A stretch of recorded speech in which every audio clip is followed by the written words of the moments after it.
The live 5 for 6 Skyview Network, sponsored by Terry Lambert Hyundai. We are going to be tracking strong to severe storms on Sunday, along with a warm-up, and all of the warm temperatures will help fuel some of these storms. I'll have the latest on your forecast coming up. Right now, News Channel 6 at 6. It's been exactly 3 months since Hurricane Helene slammed the area. We take a look at the progress since the storm has now made. Your News at 6 starts right now. Live from Television Park, this is WJBF News Channel 6 at 6.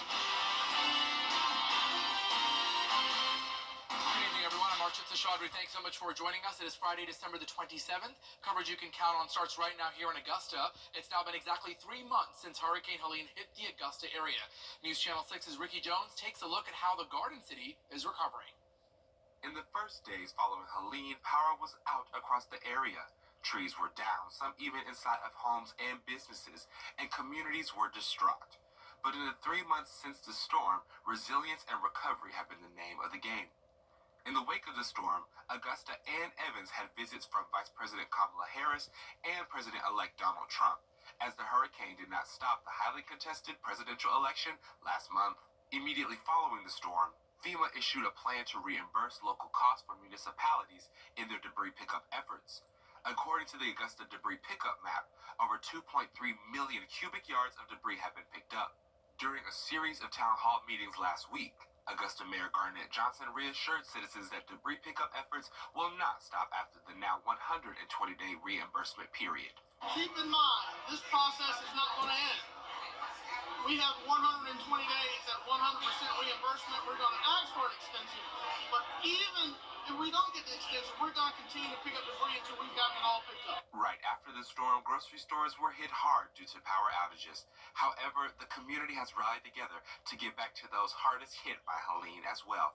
Just last week, Food Lion Feeds Charitable Foundation donated $300,000 to the Golden Harvest Food Bank to help those in need. The money will go towards our Hurricane Relief Fund, which is just food and transportation and all the things that we're going to need to support this community, the 24 counties in response to the hurricane. So we're mapping out what that looks like in the next year. We know this is a very long road and that food insecurity has definitely risen because of the hurricane. And so we just have a lot of work to do to make sure that we're reaching everyone that needs us. And for local businesses, getting through the holidays post-Helene was a community effort. We stay true to who we are. We open up every day, even through the storm.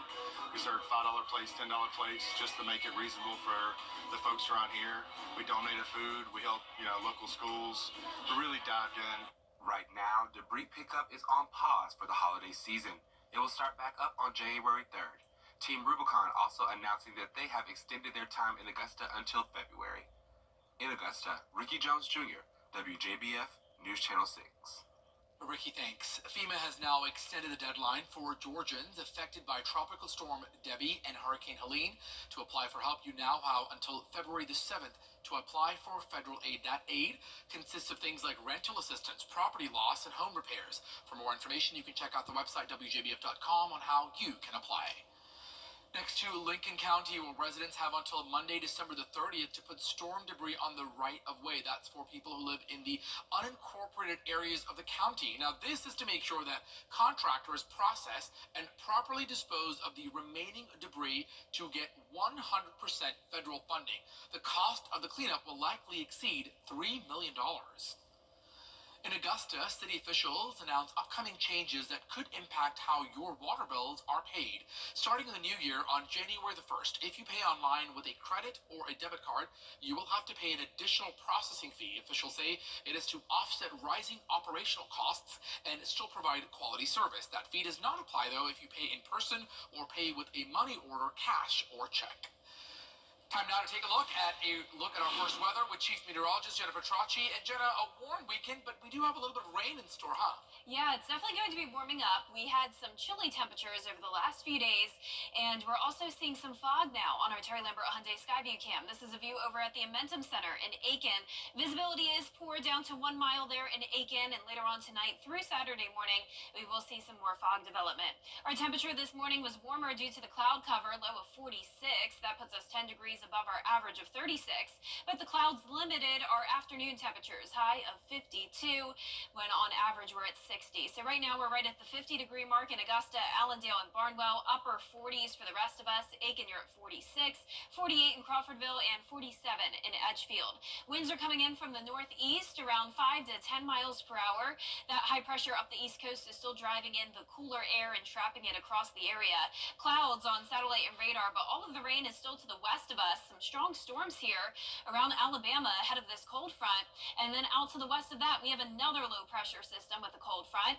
That will come through on Sunday, bringing us the chance of some strong to severe storms. But if you're headed out late tonight, it's going to be good. Other than a few sprinkles, we'll be staying dry. Upper 40s with cloudy skies.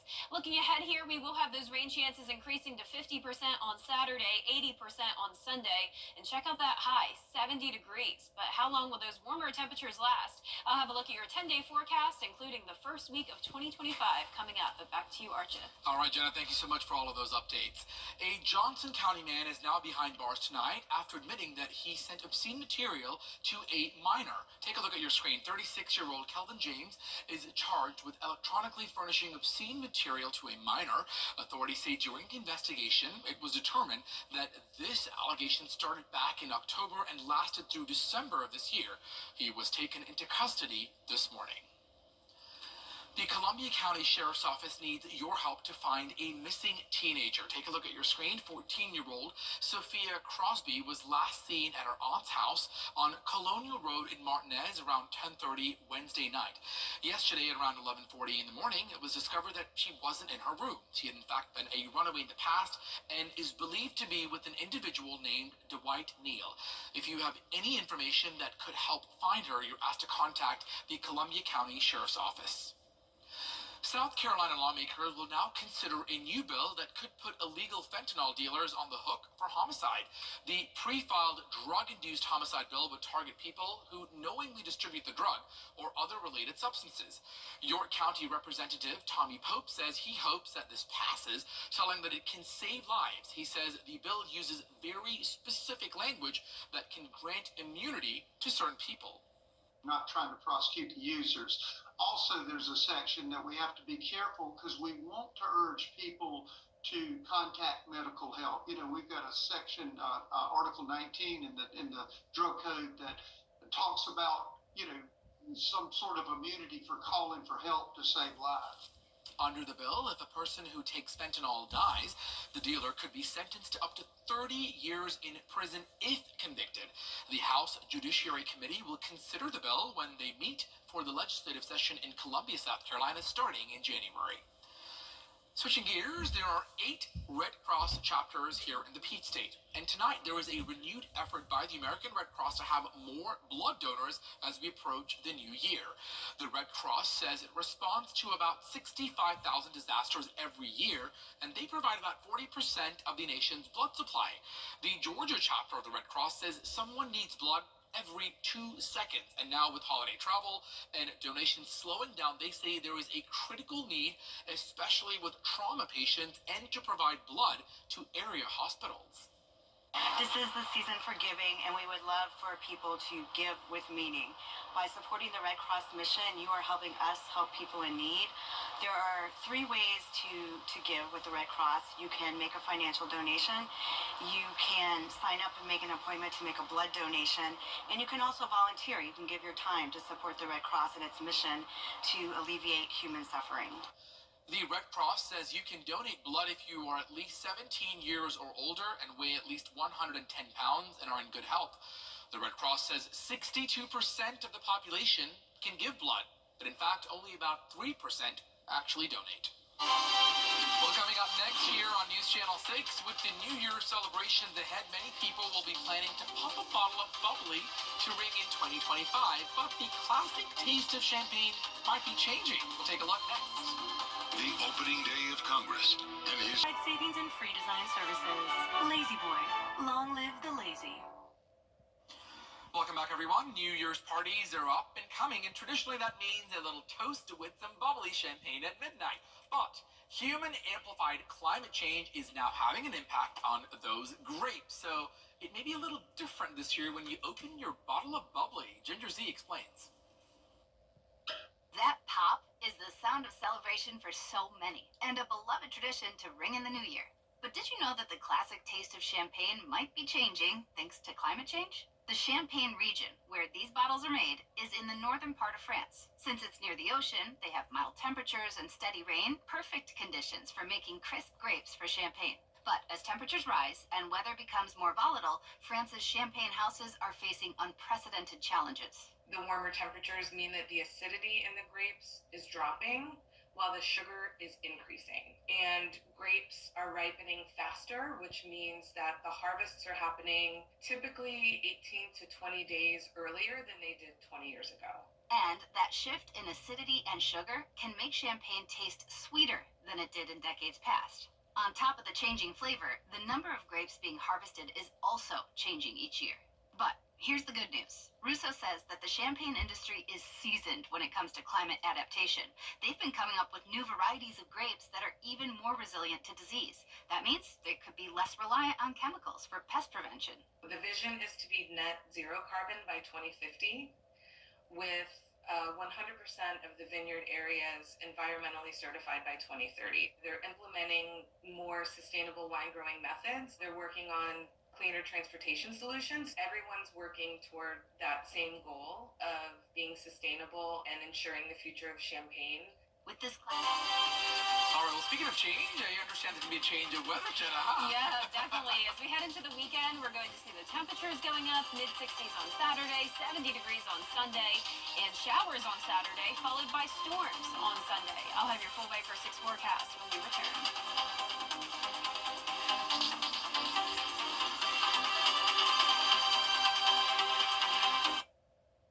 Georgia's heavy truck traffic. TV's #1 entertainment talk show has everyone talking. It's entertaining, hilarious, and so funny. Funniest couples is Lucy and Ricky. Thanks for all the love. Weekday mornings at 9 on News Channel 6. Georgia has some of the heaviest truck traffic in the country. Accidents are common, injuries are severe, and insurance companies don't like to pay. When insurance companies play games, we win. That's the struggle. Weather headlines on News Channel 6. Brought to you by Nixon Roofing. The News Channel 6 mobile app is now even better. Download it today. Now, your most accurate forecast with WJBF Live Viper 6. Welcome back and happy Friday. I hope you're getting excited for a nice weekend. We will have some storms around, but it won't be a complete washout. Still some opportunity to get out and about. Here's a look at our Terry Lambert Hyundai Skyview Cam in North Augusta. A foggy view here out in the distance. We will have more fog developing tonight along through tomorrow morning. 50 degrees right now, a cool night. In northeast wind of 7 miles per hour, dew point of 47. Visibility down to 9 miles in Augusta. Mid to upper 40s in our northern counties. Low 50s down towards the south. Warmest spot would be Swainsboro at 54. Satellite and radar showing a cold front out to the west of us with scattered showers and storms ahead of it. We had a confirmed tornado warning earlier around the border of Alabama and Mississippi. We also have high pressure still up the east coast. That's driving in a northeast wind, trapping in the cold air on the east side of the Appalachian Mountains. So that's why it's still pretty chilly. We're in that wedge effect. Behind this cold front, though, we have another strong low pressure system, and that's what we'll be watching on Sunday for potential severe weather. Now, also watching the fog tomorrow morning, visibility will be poor, especially in our western and northeastern counties through around 10 o'clock Saturday. And then we're warming up, at least for the southern half of the area, some of us getting into the low 70s tomorrow afternoon. But other places will still be seeing the impacts from that wedge, upper 50s north of I-20 and everyone else in between. So Augusta will be getting to around 65 degrees in the afternoon. Overall, a pretty cloudy weekend for us. A 50% chance of some scattered showers on Saturday, mostly light. And then on Sunday, primarily in the morning and early afternoon, is when we'll be watching for some rain and storms. 80% chance of it on Sunday. Overall, beneficial rain, as we are below average for this time of the year, or for the month of December, I should say. We've only gotten around an inch, so this will help with that. But of course, we do not want any severe weather, and there is a chance of it. Tonight at 8 o'clock, we're staying dry, just cloudy. And Saturday, as I mentioned, not a complete washout, just giving it a 50% chance. That secondary low pressure system will approach Alabama around midnight on Sunday morning. A very potent system. system here, and along this leading edge, that's where there will likely be some damaging wind gusts. And as usual, once these cold fronts pass into Georgia, they do lose some of their intensity, especially in the morning hours when we're lacking in stability. So it's not a guarantee that we will have severe weather, but always want to prepare you for the worst. Around 10 a.m., that's when Lincoln County down to around Hancock County will see the beginning of that system. So rumbles of thunder, some lightning, and notice within these cells here, there is the potential for some small hail, maybe some rotation that could lead to an isolated tornado or two. But notice on the back side of it, it's just rain. So when you see this, that kind of indicates just a widespread messy rain, which is a sign of weakening. But it's going to be that leading edge where we'll have to watch for some of those stronger cells. By 2 p.m., it's around Barnwell down to Burke County and Jenkins, and then it's out of here by around 4 or 5 o'clock in the afternoon on Sunday. Also want to point out this, our Futurecast Storm Energy showing the higher storm threat in southwest Georgia and the Florida Panhandle, which is typical with these systems. So a lot of times all the instability is focused down here, and in return in our area, we kind of lose all that juice we need to see any strong storms. But as of now, the Storm Prediction Center does have us under a slight risk, level 2 out of 5 of severe weather for Sunday. After this system comes through, we'll have a big cool down for the first week of 2025. Below average temperatures expected across the southeast, and you can see that here on the 10-day forecast. We're going from 70 degrees on New Year's Eve down to 59 on New Year's Day. Highs will eventually be going into the upper 40s over the weekend, but we will have lots of sunshine to enjoy for the first week of the new year. Now, congratulations to today's umbrella winner. That is Hope Peel from Evans. Hope you can pick up your umbrella here at the station and sign up to win yours on WJBF.com. All right, congratulations, Hope. All right, well, coming up next, the Georgia Bulldogs are preparing for the big playoff game against Notre Dame. How the defense feels about going against the Irish. Next. Dirt trucks. You can't always choose the way, but you can choose your weather app. Go with the most accurate and most trusted, the Live 506 mobile app. Download it today. Now, WJBF sports coverage you can count on. Welcome back. The Georgia Bulldogs are still in Athens preparing for the Sugar Bowl. They'll arrive in New Orleans on Sunday. Earlier today, they held a media availability focused on their defense. The Bulldogs' defense has not gotten a lot of recognition since the SEC championship win over Texas. This year, Georgia is loaded with future NFL players on defense, but the numbers are below what many expected. The Bulldogs finished 9th in total defense in the conference and only have a +1 turnover margin headed into the biggest game of the season. The Dogs are looking for more consistency out of its defense. To meet the standard and expectation of what we have for playing defense at Georgia, you have to be consistent. Because if you're inconsistent, then you're going to have ebbs and flows, and that could be whether it's in coverage, tackling, execution, how you fit runs. And I think this group has shown that when we're at our best, that we can be really good, and that when we don't, execute consistently, tackle consistently, leverage the football the right way, maybe cover down the right way, those type of things that we've given up too many explosive plays in that regard. I feel like the defensive staff does a great job of putting us in positions to be able to do these things, and of course, we have a talented group of defensive players as well, just competing and executing. That's all we have to do, and success comes our way. I think just being more aggressive all around the board, whether it's that, getting the balls off people or, coming up and making tackles, whatever the case may be. Just wanting to be more aggressive and have more of a presence on the back end. Georgia faces Notre Dame in the Sugar Bowl on New Year's, January the 1st at 8:45 p.m. The South Carolina Gamecocks are in Orlando today preparing for the Citrus Bowl. They arrived yesterday and held the first practice this afternoon.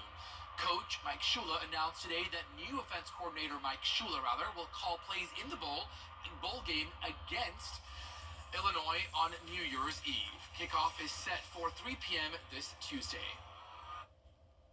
The Georgia Tech Yellow Jackets, Go Jackets, are currently battling it out against Vanderbilt in the Birmingham Bowl. Currently, that one is in the fourth quarter with Georgia Tech down by 22. We'll have the full highlights tonight right here at 11 o'clock. We'll be right back with more. We're standing up for our right to be. Drive. Shop now online at masterchevrolet.com.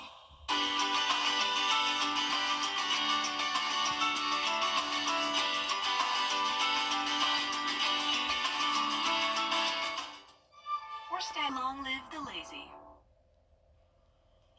check for your 10-day forecast. Cloudy with rain and storms on Saturday and Sunday. Really just rain on Saturday with a high of 66 at Augusta, then up to 70 degrees on Sunday.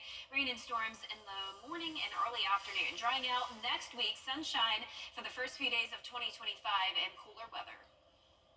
Well, a driver in Texas spotted something on the road he thought he would never see. A radio DJ pulled out his phone to capture this, an unusual sight. A kangaroo running down the road. The 5'70" kangaroo had recently escaped his enclosure where it had been bottle-fed by his owner since birth. The kangaroo hasn't been seen since, and if you're wondering, yes, it is legal to own a kangaroo in Texas, and they're not Australia. All right, everyone, we'll see you all again later on at 7. Good night.